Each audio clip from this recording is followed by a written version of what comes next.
Liebe Zuschauerinnen, liebe Zuschauer. Chères spectatrices et chers spectateurs, après 3 mois d'interruption de l'événement, nous aimerions revenir et vous souhaiter la bienvenue à tout prix digital Mythe de l'alimentation depuis le Betty Bossi Schauchuri à Zurich. Pour certains d'entre vous, l'endroit semble familier. Il y a presque un an, nous avons organisé notre deuxième événement numérique. Entre-temps, il y en a 5 autres qui ont lieu et parmi eux des talk-shows. Vos réactions ont confirmé que nous devions maintenir ce format. Vous avez hâte de voir ce qui vous attend le mois prochain sous la forme d'Atoprifit digital. En parallèle, nous créons également des événements Atoprifit en présentiel qui, nous l'espérons, seront à nouveau organisés en 2022. Donc de vrais événements présentiels avec de vraies rencontres. Mais finissons donc la partie autopromotion. Nous en venons au prochain événement et à l'agenda. Maintenant, nos chers partenaires Betty Bossi, la société suisse pour la nutrition, prennent la parole. Les dames vont se présenter elles-mêmes et elles vont animer la soirée d'aujourd'hui. Elles évoqueront des mythes sur l'alimentation bien connus. Elles examinent 3 mythes. Pendant la présentation, nous vous demandons votre coopération. Il y aura une boîte à questions à côté du flux en direct. Vous pouvez y poser des questions tout en temps. En outre, il y aura des sondages en direct pendant la présentation qui seront diffusés en même temps que la vidéo, en bas à droite. Nous serons heureux que vous y participiez activement et les sondages seront annoncés pendant la présentation. Mais passons maintenant à la présentation qui sera d'ailleurs traduite simultanément en français. Un grand merci à Julia Zelm. Je vous souhaite beaucoup de plaisir et j'espère que vous allez apprendre des choses intéressantes à propos des mythes sur l'alimentation. Venons-en à la petite présentation et puis à l'exposé proprement dit. Merci bien, David. Je vais commencer avec le tour de présentation. Je m'appelle Fabienne. J'ai un bachelor dans le domaine de la diététique et de l'alimentation. J'ai commencé à travailler dans le domaine clinique à l'hôpital universitaire de Zurich. Depuis 3 ans, je travaille dans le domaine de la promotion de la santé. Tout comme Navid a dit, je suis une experte de la Société suisse de la nutrition. Je m'appelle Andrea Kupli. Ça fait 6 ans que je travaille dans le domaine du Betty Bossi Food Consulting. C'est le service chez Betty Bossi qui va développer des marques propres ensemble avec la Coop dans le domaine food, depuis l'idée jusqu'au produit fini. Avant, j'ai fait l'école hôtelière et j'ai travaillé dans le domaine de la gastronomie à l'étranger. Un grand bonjour de ma part aussi. Je m'appelle Nora Feldner. Depuis 3 ans et 6 mois, je travaille chez Betty Bossi, également comme consultante food. Je suis responsable du frais convenience, par exemple des muesli, des salades, mais également houmous et sauces à la salade. Je suis technologue en alimentation et puis j'ai approfondi ma formation dans le domaine de la nutrition. À l'époque déjà, l'alimentation et la nutrition saine ont été un sujet d'actualité. Je me réjouis donc de pouvoir évoquer ce sujet. Venons-en au premier mythe sur les alimentations qui dit les additifs sont nocifs. Et pour commencer un petit peu, j'ai préparé une petite question de quiz. Je voudrais bien savoir laquelle c'est de confiture que vous voyez sur les diapos comprend plus d'additifs. Est-ce que c'est la confiture de fraises produite industriellement ou est-ce que c'est la confiture de fraises faite maison ou est-ce que vous pensez que les deux produits contiennent le même nombre de E, substance E, numéro E.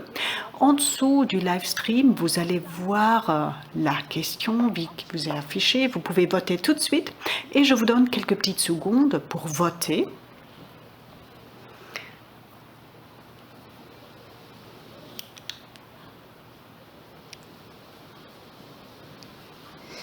Ja, dann schauen wir doch. Alors, regardons un petit peu la liste des ingrédients de ces produits. À gauche, vous avez la confiture produite de manière industrielle. Nous voyons qu'il y a des fraises, du sucre, mais également du gélifiant E440. En fait, c'est de la pectine. Et un acidifiant E330. Il s'agit de l'acide citrique. Et si nous regardons un petit peu ce que c'est la pectine, en fait, ça fait partir des parois cellulaires des plantes. La pectine a une fonction de soutien et a des caractéristiques qui correspondent à celles de la gélatine. Les caractéristiques de la pectine, c'est que la confiture ne devient pas trop liquide et certains fruits, comme par exemple les fraises, comprennent très peu de pectine. C'est pourquoi, lorsqu'on produit cette confiture, il faut rajouter ce pectine pour qu'il y ait la bonne consistance. Et à droite, vous avez la confiture fait maison. D'après la recette, il faut rajouter 1 ou 2 cuillères de jus de citron, 500 g de fraises et 250 g de sucre gélifiant. Ja, und wenn wir jetzt Et une fois qu'on va regarder ce que ce sucre comprend, pour le produit de gauche, nous voyons qu'il comprend du sucre, le gélifiant, l'acidifiant E330, le gélifiant c'est E440, stabilisieren von 330, c'est l'acide citron qui est là pour conserver la couleur de la confiture. Ensuite, il y a un régulateur d'acidité E331 et la graisse de palme. Un autre produit utilisé comprend du sucre, ensuite également la pectine et l'acide citrique, et puis encore l'huile de palme.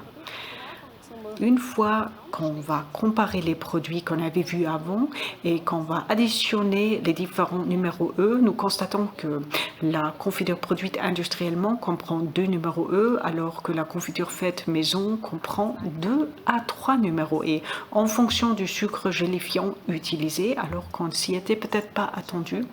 Et c'est pas grave, ça n'est pas grave, il faut juste le savoir, il faut être sensibilisé à ce phénomène et savoir qu'à la maison aussi, on utilise parfois des produits qui comprennent ces numéros E. Une autre difficulté peut être la déclaration des numéros E, car en fonction du producteur et en fonction de sa manière de déclarer les ingrédients, on peut avoir l'impression que le produit comprend plus ou moins de numéros E. Sur cette diapo, nous avons pris 2 produits végétaux. Nous avons en fait ces escalopes végétaux.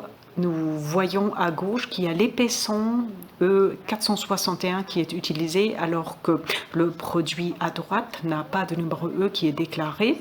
Mais lorsqu'on va décortiquer un petit peu les substances, l'on constate que nous avons par exemple la chlorure de calcium, ou nous avons également le carbonate de calcium qui comprend également des E, et que finalement dans le produit de droite il y a plus de numéros E que dans le produit de gauche, alors qu'à première vue, lorsqu'on regarde les ingrédients, on s'y attendait pas. Donc ça vaut le coup de lire précisément les déclarations et d'identifier ces numéros E qui se cachent parfois derrière des termes comme l'acétate de calcium. Je voudrais bien donner la parole à Fabienne maintenant, qui va davantage nous parler de ces numéros E. Merci beaucoup. Et voilà. Nora vous a déjà montré et décrit qu'il faut regarder ces additifs de près. Et en fait, c'est un message que je souhaiterais bien souligner. Tout au début, je vais tout d'abord vous expliquer ce que c'est un additif. Dans le petit booklet, nous avons beaucoup plus d'informations à propos de ces additifs. Une définition toute simple. Les additifs, ça sont des substances qui ne sont pas comprises dans l'aliment, qui ne se trouvent pas naturellement dans les aliments, mais que l'on rajoute. On va colorer les aliments, on va modifier la consistance, on va prolonger la durée de conservation, on va les rendre plus sucrés. Vous avez donc un grand nombre de différentes fonctions. Ce qui est très important sont ces additifs. Un grand nombre d'aliments n'existeraient plus et notre style de vie fait que il faut rajouter ces additifs. Nous avons par exemple l'habitude d'avoir le pain en meilleure qualité dans les boutiques et dans les magasins, et que même le soir, le pain est toujours bien croustillant et mûr à l'intérieur. Nous avons l'habitude que notre sauce à tomate peut être conservée pendant très très longtemps lorsque le mer est fermé et qu'on reçoit partout à manger en bonne qualité. Tout comme Nora vous a dit que les additifs sont déclarés ou bien avec le nom proprement dit ou bien avec un numéro E.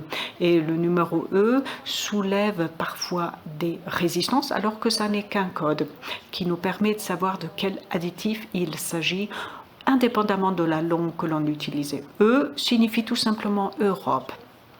Et cela signifie que ces additifs ont été approuvés en Europe. Cela signifie que ces additifs sont contrôlés de manière hyper stricte avant qu'on peut les utiliser.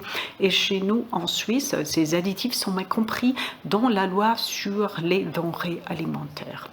Mais parfois, certains additifs, où ça arrive que des additifs sont interdits ou que l'on modifie la quantité maximale autorisée dans les denrées alimentaires. Pourquoi? Parce que la science évolue aussi et qu'on trouve de nouveaux résultats. Mais la conséquence en est aussi que les recommandations sont parfois adaptées. On ne peut pas partir du principe que c'est taillé dans du marbre et que ça restera comme ça une fois pour toutes, mais ça évolue. Un exemple, par exemple, voilà, c'est ce qu'on a vu ici. Certains additifs ne sont pas forcément bien pour notre flore intestinale, mais je répète, c'est un premier résultat. Il faut poursuivre les travaux de recherche pour en avoir des preuves à l'appui que c'est vraiment comme ça.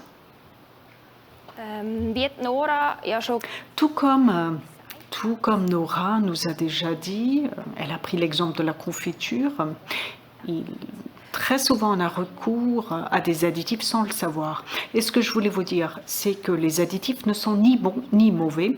Le tout est fonction de la quantité et du degré de transformation du denrée alimentaire. Nous avons appris que le tout est contrôlé de manière hyper stricte avant que ces additifs peuvent être utilisés. Mais que ça arrive parfois que ces recommandations changent. Ça fait partie du jeu. Finalement, c'est à vous de voir et c'est à vous de décider combien d'additifs vous consommez. Ce que je vous recommande, c'est de regarder l'aliment de près. Une fois que vous allez dans le magasin, prenez le paquet, l'emballage, regardez la liste des ingrédients et décidez ensuite si vous souhaitez oui ou non acheter cet aliment. D'ailleurs, il est tout à fait intelligent de lire la liste des ingrédients de certains aliments, comme par exemple la confiture. C'est pourquoi mon opinion consiste à dire que les aliments, c'est pas forcément mauvais, mais qu'il faut quand même les remettre en question de manière critique et je ne peux que vous recommander non consommer pas trop. La meilleure des choses, c'est de consommer des choses faites maison, d'utiliser des produits frais, des produits régionaux, comme ça vous avez également fait du bien à notre environnement et bien entendu à votre corps aussi. Voilà le bilan de la première partie du premier mythe. Et nous en venons déjà au deuxième et je vais commencer. Le deuxième mythe alimentaire, c'est que les produits de substitution du sucre sont plus sains que le sucre de table blanc industriel. Nous parlons des différentes alternatives comme le sirop d'érable, le sucre fleur à coco et sirop d'érable. Nous avons à nouveau un petit quiz parce qu'on voudrait bien savoir ce que vous en pensez. Est-ce que c'est faux? Ou est-ce que c'est correct? Sucre alternatif, quel sucre brun, roux, le fructose, le miel, le sirop d'agave ou similaire. Mais avant d'en venir à cette question et avant de dévoiler ce mythe, je souhaiterais vous donner un petit aperçu pour vous présenter les différents types de sucre. À savoir, très important, il faut savoir qu'il faut faire la distinction entre les différents types de sucre. Doch, ja, es gibt verschiedene Zucker. Oui. Il y a différents types de sucre. Il n'y a pas seulement le sucre industriel classique, les petits morceaux que vous voyez à gauche, le sucre industriel, mais il y a également le lactose, c'est le sucre du lait, il y a le saccharose, il y a le fructose, le glucose et le sucre industriel. Juste pour vous expliquer, c'est le saccharose. Saccharose, donc le sucre industriel et le saccharose. Et tous les types de sucre font partie des glucides. Ça, c'est très important. Deuxième chose très importante, il faut faire une distinction entre le sucre naturel et le sucre ajouté. Les types de sucre que je vous ai présentés sont ou bien à l'intérieur de l'aliment ou bien ajoutés. Prenez une banane comprend du fructose. Donc, il ne faut pas ajouter ce sucre, ça n'a pas été ajouté, mais c'est un ingrédient des bananes. Mais il y a également des muesli auquel on va rajouter du fructose et à ce moment-là, on parle de sucre ajouté. Donc le fructose ajouté au muesli, c'est le sucre ajouté et c'est justement ce qu'il ne faut pas trop consommer. Il faut essayer d'éviter le sucre ajouté. Et pour simplifier encore un petit peu les choses, je suis venue là avec un exemple. Il s'agit du yaourt nature. Oben sehen Sie En haut, klassische Natrium. vous avez un yaourt nature, ce qui est compris, et en bas, vous avez valeurs nutritives, combien de calories, de graisse, etc. sont comprises dans ce yaourt nature. Maintenant, il faut savoir, est-ce que ce yaourt nature comprend du sucre rajouté? Vous voyez ici le cercle tout autour du sucre nature. Il comprend du lait entier et la quote-part des glucides. Nous avons vu ces différents types de sucres qui sont tous des glucides, s'élève à 4,5 grammes, dont le sucre est également 4,5 grammes. On peut se dire, oula, est-ce que ce sucre est du sucre rajouté ou est-ce que c'est du sucre qui est compris naturellement dans ce yaourt? Pour comprendre ce phénomène, la meilleure des choses, c'est de regarder la liste des ingrédients et vous y voyez exclusivement du lait. Donc le sucre, c'est le sucre du lait qui est compris dans ce yaourt naturellement, qui n'est donc pas rajouté ou ajouté. Et pour simplifier encore un petit peu ce sujet qui est complexe, oui, j'ai également ici un yaourt aux fraises et vous voyez la liste des ingrédients et vous voyez tout de suite qu'il y a beaucoup plus de choses sur cette liste des ingrédients. Regardez un petit peu les valeurs nutritives, vous allez voir que vous avez 13 grammes de sucre et non plus les 4,5 grammes. Pourquoi c'est comme ça? Regardons à nouveau la liste des ingrédients. Et ben vous voyez que le yaourt à fraises comprend d'une part des fraises à côté du lait et du fructose. Und jetzt bei diesem Beispiel ist es so, dass der Dans cet exemple, nous avons vu que le sucre de la fraise et le sucre de canne, qui est également compris, correspondent au sucre ajouté. Et c'est pourquoi la valeur des glucides est beaucoup plus élevée que la valeur pour le yaourt nature. 14-13 grammes, 1 gramme, c'est un bidon de manioc qui fait également partie des glucides. Donc, regardez la liste des ingrédients, mais regardez également les valeurs nutritives pour comprendre si on a rajouté oui ou non du sucre. Mais tout comme vous voyez ici, parfois ça n'est pas si évident que cela. C'est vraiment une chose complexe et la manière dont les produits sont mentionnés parfois n'est pas tout à fait claire et cohérente partout non plus. Aber jetzt zu der eigentlichen Frage. Mais venons-en à notre question proprement dite. Le sucre est un sujet récurrent. Qu'est-ce qui est sain? Est-ce que les alternatives au sucre sont plus saines que le sucre industriel? C'est un non, tout simple. Le miel ou bien le sucre de fleur à coco et toutes les autres alternatives au sucre comprennent, oui, plus de vitamines, parfois des substances végétales secondaires, ce qui n'est pas si mal que cela, mais en fonction de la manière dont cela a été transformé, il y a toujours trop de sucre et en principe, il ne faudrait de toute manière pas consommer trop de sucre, mais il faudrait essayer de limiter la consommation de sucre à une petite quantité. C'est pourquoi la recommandation que je vous donne, essayez. Si vous avez envie de choses sucrées, prenez ce que vous aimez. Une exception, c'est peut-être le fructose. Il ne faudrait pas consommer trop de fructose. On se dit, tiens, fructose, c'est les fruits, c'est ça. C'est quand même lié aux fruits. Et en effet, c'est présent dans les fruits, je vous l'ai déjà dit. Mais attention, si vous mangez un fruit entier, c'est pas la même chose que de rajouter du fructose concentré à un aliment, parce que le fructose concentré que vous rajoutez est beaucoup trop concentré et notre corps ne supporte pas trop de fructose sous forme concentrée. Ça peut provoquer des problèmes de digestion et ça peut avoir des répercussions négatives sur les graisses sanguines aussi. Regardons un petit peu, est-ce que tu as déjà les résultats de la votation? Moi, je pense que ta question rhétorique a été bien comprise, car la majorité des personnes, à peu près 80% des personnes en disent que ce mythe que les alternatives au sucre sont plus saines n'est pas correct. Je suis très heureuse, le message a été compris. Super. Alors je donne maintenant la parole à Nora qui nous présentera la deuxième partie du sucre. Merci beaucoup Fabienne. Alors je vais tout de suite continuer le sucre. Le sucre fait partie de l'industrie alimentaire parce que le sucre a un grand nombre de fonctions.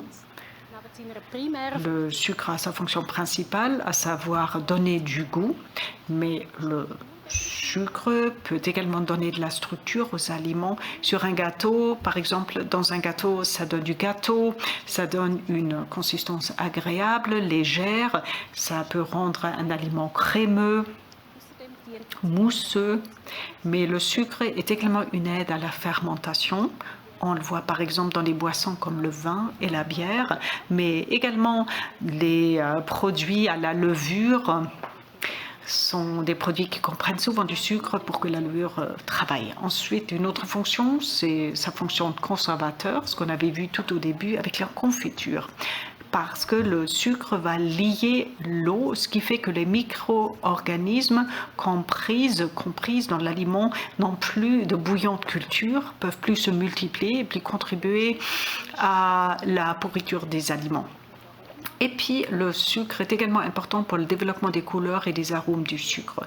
C'est par exemple ce phénomène de caramélisation. Il y a d'une part ce agréable goût de caramel, mais il y a également la couleur dorée du caramel qui est souvent appréciée. Voilà les différentes fonctions. Donc, le sucre a un grand nombre d'avantages et c'est la raison pour laquelle il est souvent utilisé dans l'industrie alimentaire. Ensuite, nous allons continuer avec les différents types de sucre et leurs utilisations. Il faut savoir qu'il y a différentes formes et couleurs de sucre et des origines différentes du sucre. Fabienne a déjà mentionné différents types de sucre, des sucres exotiques qui malheureusement ne sont pas plus sains que le sucre classique. Néanmoins, ça vous donne ou nous donne une grande diversité et je ne peux que vous recommander de tester ces différents types de sucre pour savoir quel type de sucre vous préférez et pour varier. En principe, on peut faire une distinction entre les sucres liquides et les sucres cristallins. Les sucres liquides comprennent par exemple le miel, le sirop de riz, sirop d'érable, le sirop d'agave, alors que les sucres liquides conviennent surtout à la préparation de boissons et de plats froids. On peut également les utiliser pour rendre les yaourts et les mueslis plus sucrés parce que le sucre liquide peut être facilement mélangé avec l'aliment froid. Les sucres cristallins, par exemple le sucre de canne, le sucre de betterave, mais également le sucre de fleur de coco, est un sucre qui ne devrait pas forcément être utilisé pour la production d'aliments froids, mais devrait plutôt être chauffé. C'est pourquoi il convient pour la cuisine et la pâtisserie. Et d'ailleurs, il faut faire attention. Le sucre, il ne faut pas le remplacer. Un type de sucre ne doit pas être remplacé par un autre type de sucre. Si par exemple dans le gâteau, on prévoit 150 grammes de sucre industriel, on peut, oui, le remplacer partiellement par le sucre brun, mais pas forcément par les sucres liquides, car toute la consistance de l'aliment et le volume vont changer aussi. Donc s'il vous plaît, ne remplacez pas dans les recettes les sucres cristallins par les sucres liquides. Nous avons également utilisé l'effet colorant des différents types de sucre. Vous le voyez ici.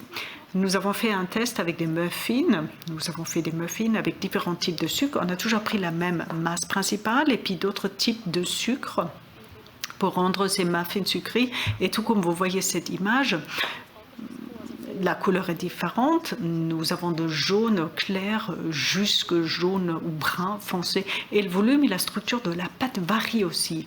Donc, le sucre a une immense influence sur la structure de la pâte et l'aspect du bien cuit. Quelques mots à propos de l'origine du sucre. Le sucre est cultivé dans diverses régions du monde. Des pays de culture sont par exemple le Brésil, l'Inde, la Thaïlande aussi. Et Pour les raisons de durabilité, je trouve particulièrement pertinent de consommer surtout du sucre suisse fait à partir de betterave. À mon avis, c'est ce qu'il y a de plus écologique. Et la règle générale, c'est que l'origine du sucre nous dit tout de suite comment au mieux utiliser ce sucre. Un exemple, je peux par exemple prendre le sucre de date, qui sont cultivés surtout en espace oriental et qui vont très très bien avec les plats orientaux, ou bien le sirop d'érable venant du Canada qui est servi avec les pancakes. Et les pancakes, c'est une spécialité américaine et canadienne. Donc il faut surtout toujours essayer de prendre les sucres venant des pays desquels proviennent les recettes. Le goût du sucre varie en fonction de ses origines et après c'est toujours une question de goût. Ce que vous préférez, ce que vous utilisez en cuisine, car tout comme Fabienne a dit, il n'y a pas de sucre sain d'un point de vue nutritionnel. Donc, s'il vous plaît, essayez de limiter la quantité consommée à un strict minimum et consommez le sucre que vous préférez. Voilà, on va faire une petite pause. Et dans 5 minutes, on va répondre aux questions que vous avez posées. Alors, bonne pause et je vous retrouve tout de suite. Merci.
So, ich hoffe, Et voilà. J'espère que vous avez pu aérer un petit peu vos pièces. Après la première partie intense, nous allons continuer avec les questions-réponses. Et dans ce contexte, nous allons démarrer avec la première question qui a été posée à propos des numéros E et un site web. La question a été de savoir, y a-t-il un site web sur lequel on peut s'informer? Bonne question. Dans le booklet qui vous sera envoyé par Navid, nous avons énuméré tous les numéros E avec des explications que vous pourrez consulter pour savoir à quoi ça correspond et ce que c'est. Et à la fin, ça vous sera communiqué encore une fois. Et dans une semaine après cet événement, vous aurez un email avec toutes ces informations, avec le booklet qui comprendra toutes ces informations. Voilà. Sinon, vous pouvez toujours regarder dans le magazine des aliments. Question suivante. Quel type de sucre ne comprend pas de numéro E? Je peux peut-être répondre à cette question. Le sucre, en ce sens, ne comprend pas de numéro E. Donc, le sucre cristallin industriel ne comprend pas ces numéros E. Ce qui a peut-être semé un certain trouble, ça a été ce sucre gélifiant qui comprend la pectine. C'est un gélifiant qui est utilisé, ou bien l'acide citrique, qui est également utilisé dans cet agent gélifiant pour mieux conserver le produit. Mais le sucre classique ne comprend pas de numéro E. C'est donc le sucre le plus pur. Dernière question pour le premier tour de questions. Le degré de sucré. Est-ce que c'est le même degré de sucré? Je donne la parole à Nora et en effet, les degrés de sucré varient d'un sucre à l'autre. Une fois que vous allez faire des gâteaux faits maison et que vous allez utiliser les différents types de sucre, vous allez voir qu'il y a vraiment des différences. Spontanément, je ne peux pas vous dire quels sont les différents degrés d'intensité, différents types de sucre. Je ne peux que vous recommander de tester ceci.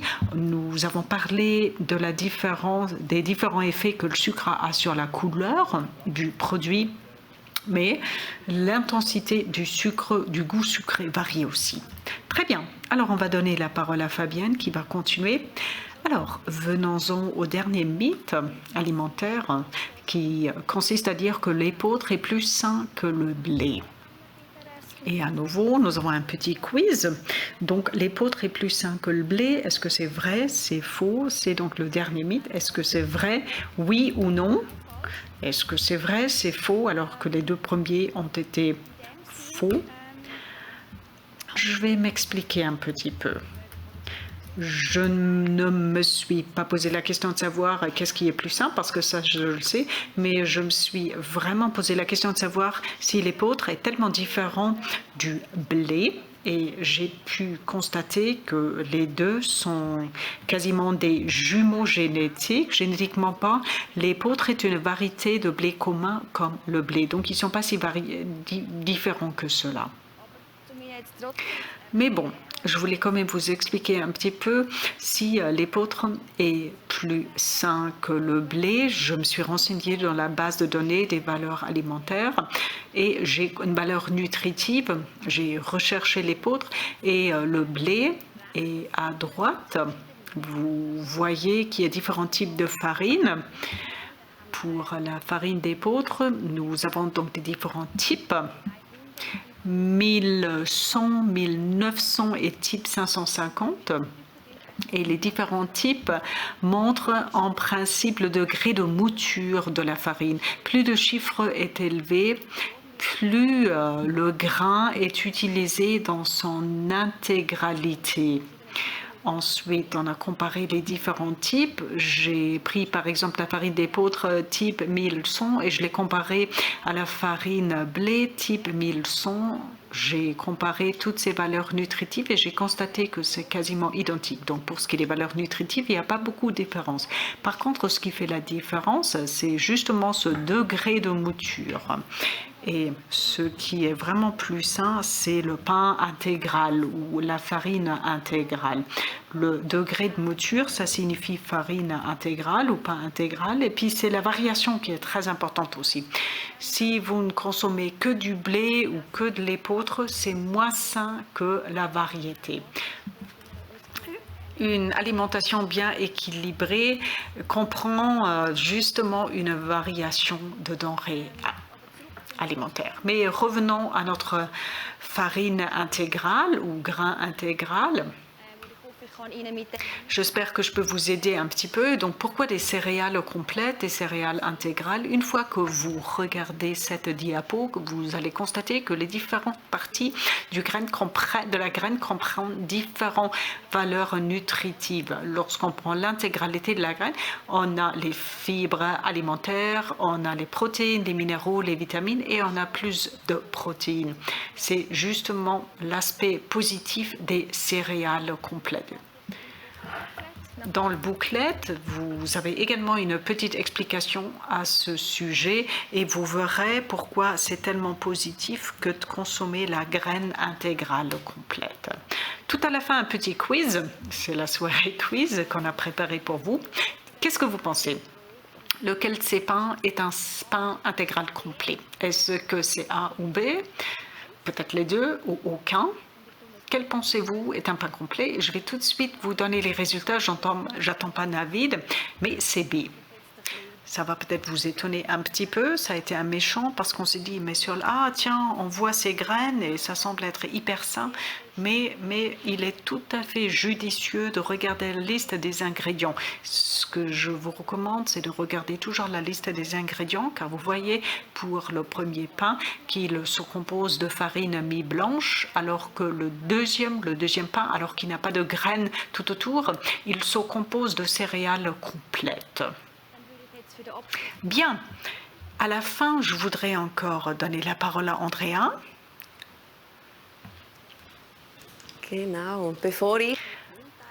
Voilà, avant que j'en vienne à la fin, avec ma partie, je voulais demander à Navid, que pensent les gens? Est-ce qu'ils pensent que épeautre est plus sain que le blé? Mais il y a quand même une petite majorité de 57% qui dit que l'épeautre est plus sain, mais la différence n'est pas si nette que cela. C'est intéressant. Voilà, je ne vais plus évoquer ce sujet, mais j'ai le grand plaisir maintenant de vous raconter ce qu'il y a ou ce qu'il faut pour faire un bon pain à côté de l'épeautre et du blé. Et je vais commencer avec la partie principale, à savoir pour la farine. Si vous souhaitez faire un bon pain, il faut prendre ou bien du blé, l'épeautre ou bien le seigle, car ces trois variétés comprennent ce gluten, cette substance qui colle. Et cette colle, elle est combinée avec de l'eau. C'est une fonction clé parce que, si vous voulez, c'est la structure de la pâte qui fait qu'on peut former le pain, qu'il est stable et qui reçoit un certain volume. La majorité des types de farine comprennent le gluten, donc blé, épeautre et seigle, oui, mais également l'épeautre et le grain primitif. Il y a également des farines sans gluten. Elles ne sont pas idéales pour préparer de belles miches de pain humide. Cependant, on peut quand même ajouter ces autres farines sans gluten, par exemple pour varier un petit peu le goût. Règle générale, c'est que pour une miche de pain contenant 500 g de farine, 100 g peuvent être remplacés par de la farine de maïs, de sarrasin, de pommes de terre ou de lupin. Testez si ça vous dit. Ensuite, ce qui est également très important dans le pain, c'est le sel, et ça sont les épices qui donnent du goût et de l'arôme au goût. Surtout, c'est très fade. Depuis le Moyen-Âge, on rajoute par exemple le fenouil, l'anis ou le carvi qui sont utilisés et qui contribuent à une meilleure digestion de ce pain. Une des épices qu'on utilise depuis le Moyen-Âge. Ensuite, venons-en à la levure et au levain qui font lever le pain. La levure, nous la connaissons sous forme de petits cubes ou bien sous forme de poudre sèche. La levure a un goût assez prononcé. C'est pourquoi plus on utilise la levure, plus on a ce goût. Si on veut davantage miser sur le goût des blés, il faut, ou bien des céréales, il faut essayer de travailler avec du levain. Le levain, c'est un mélange d'eau et de farine. On peut utiliser différents types de farine, le blé, l'épeautre ou le seigle. Une fois qu'on fait fermenter l'eau et la farine va s'enrichir en bactéries d'acide lactal et de bactéries. Et il y a une certaine acidité qui est créée et qui donne un goût légèrement acide au pain. Le levain peut être fait maison. Il est donc facile à fabriquer soi-même. Dans le booklet, vous trouverez une petite recette pour fabriquer votre propre levain. Mais faites attention, un levain, il a besoin d'attention. C'est comme un animal domestique, il faut sans cesse l'alimenter. Et on dit aussi qu'il s'améliore en vieillissant. Il y a des levains qui sont passés d'une génération à l'autre et qui sont sans cesse alimentés pour développer de plus en plus d'arômes et qui sont utilisés justement pour faire lever le pain.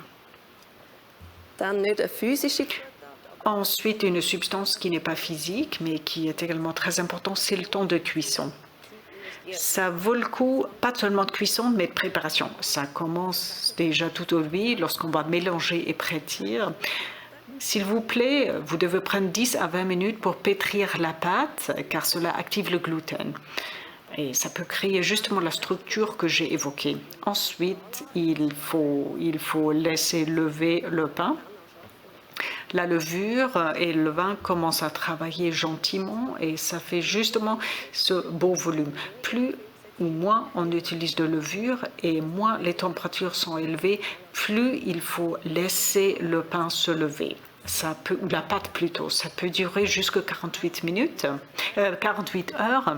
Et plus la pâte lève longtemps, plus elle peut développer d'arômes et également un effet positif sur la digestion tolérance. Mais finalement, il faut essayer, il faut tester différentes recettes pour voir un petit peu ce qu'on préfère et quel type de pain on sait bien produire. Moi, je trouve ça génial que de faire cuire son propre pain, surtout le dimanche matin, pouvoir mettre ce pain fait maison sur la table du petit-déj du dimanche. Et j'espère que vous allez apprécier votre pain fait maison. Donc l'épeautre n'est en soi pas plus sain que le blé. Tout dépend du degré de mouture de la farine. Un pain intégral comprend plus de substances nutritives et un bon pain ne demande pas seulement un bon mélange des meilleurs ingrédients, mais aussi beaucoup de temps. Et voilà, nous sommes arrivés à la fin de l'exposé. Et maintenant, j'espère que vous avez appris un grand nombre de choses intéressantes. Moi, je sais un peu mieux quels sont les additifs et quelles sont les fonctions des additifs dans les denrées alimentaires. Fabienne, qu'est-ce que tu retiens de la soirée de ce soir? Moi, je pense que je vais préparer mon propre pain au levain. Et toi, Nora? Moi, je pense que je vais en effet essayer de vivre une semaine sans sucre ajouté. Pour moi, ça sera un défi, mais je suis quand même bien curieuse de voir ce que ça donnera. Et toi, Navid, qu'est-ce que tu vas faire? Moi, je vais faire encore plus attention aux ingrédients, aux additifs. Et si je vais à la Coop ou à la Migros pour faire mes courses, je vais voir qu'est-ce qui est compris dans quel produit. Et ça peut être des additifs qui sont parfois bien cachés. Très bien. Alors, merci beaucoup. Je pense qu'on a encore le temps pour poser 2 ou 3 petites questions. Il y a des questions qui nous ont été posées à propos de l'épeautre versus le blé et après on va gentiment venir à la fin de cet exposé. Première question qui a été posée, pourquoi est-ce que l'épeautre peut être mieux digérée que le blé? Peut-être je vais répondre à cette question. Tout d'abord, en principe, c'est un commentaire clair.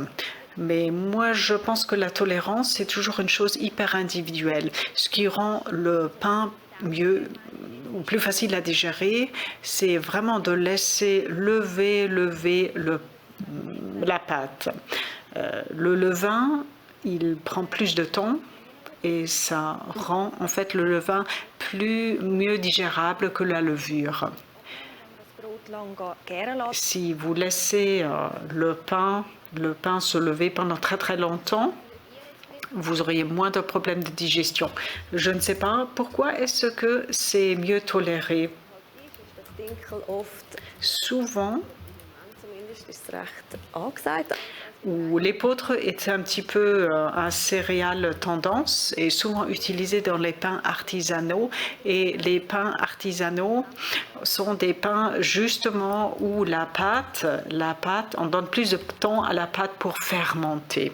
Et cette fermentation prolongée fait que le pain peut être mieux digéré. Et souvent, on fait une association entre l'épeautre et une fermentation plus longue / une meilleure digestion. Et après, c'est une question d'attitude aussi. Dès qu'on pense que l'épeautre est plus sain, on a l'impression qu'on peut mieux digérer ce pain. En effet, tout à fait. Les farines de blé ont une réputation qui est moins bonne, alors que pour ce qui est des valeurs nutritives, c'est identique.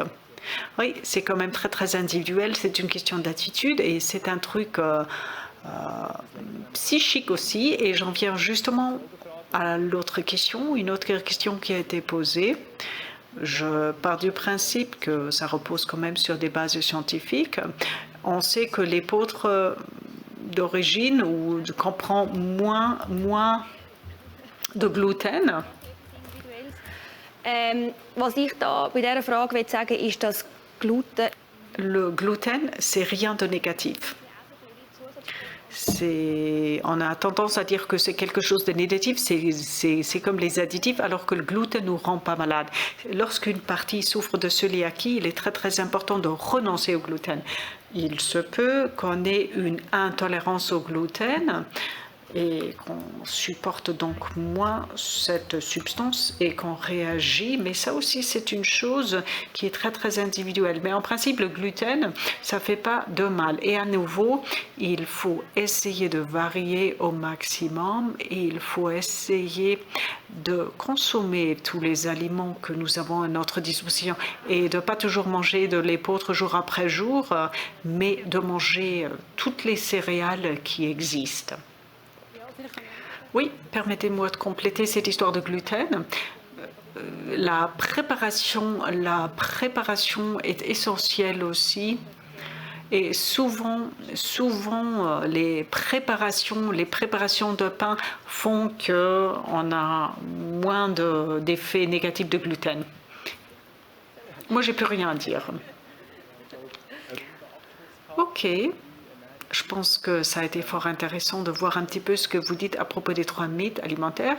Un grand merci pour vos feedbacks précieux, pour vos informations précieuses. Nous vous remercions. Nous espérons que nous vous avons appris un grand nombre de choses intéressantes. Et un grand merci à nos 3 expertes fortes compétentes. Ça a été un plaisir de travailler avec vous. Et bien entendu, je vous remercie également de votre attention à la maison. Merci d'avoir pris le temps de participer à ce live stream. Merci d'avoir répondu à toutes les questions, d'avoir participé au sondage, d'avoir fourni des questions. On n'a pas pu répondre à toutes les questions, mais nous avons essayé de répondre à la majorité des questions qui ont été soulevées. Après coup, vous pouvez encore une fois nous faire un email. D'ailleurs, cet événement est enregistré. Vous pouvez toujours le regarder après coup. C'est toujours très intéressant. Peut-être il y a eu certaines choses que vous n'avez pas tout de suite comprises après premier coup, donc vous pouvez les regarder encore une fois. Ensuite, nous allons vous envoyer le booklet. Et avant de vous laisser partir, j'aimerais vous envoyer notre formulaire de commentaires et de feedback. Nous vous serions très très reconnaissants si vous pouviez évaluer cet événement. Vous trouvez le formulaire correspondant dans l'encadré gris sous le live stream. Il vous faudra au maximum 5 minutes pour remplir ce formulaire à feedback et nous serons très heureux de voir ce que nous pouvons améliorer. Et puis, il faut savoir que le 19 octobre, nous organisons le prochain à tout prix Digital Talk qui abordera le sujet controversé du body positive. C'est un sujet tendance et Nous allons donc consacrer un à tout prix Digital Talk à ce sujet tendance. Et voilà, il me reste à vous remercier une dernière fois. Merci beaucoup de votre attention, merci beaucoup de votre participation. Je vous souhaite toutes et tous une belle soirée. S'il vous plaît, prenez soin de vous et au revoir.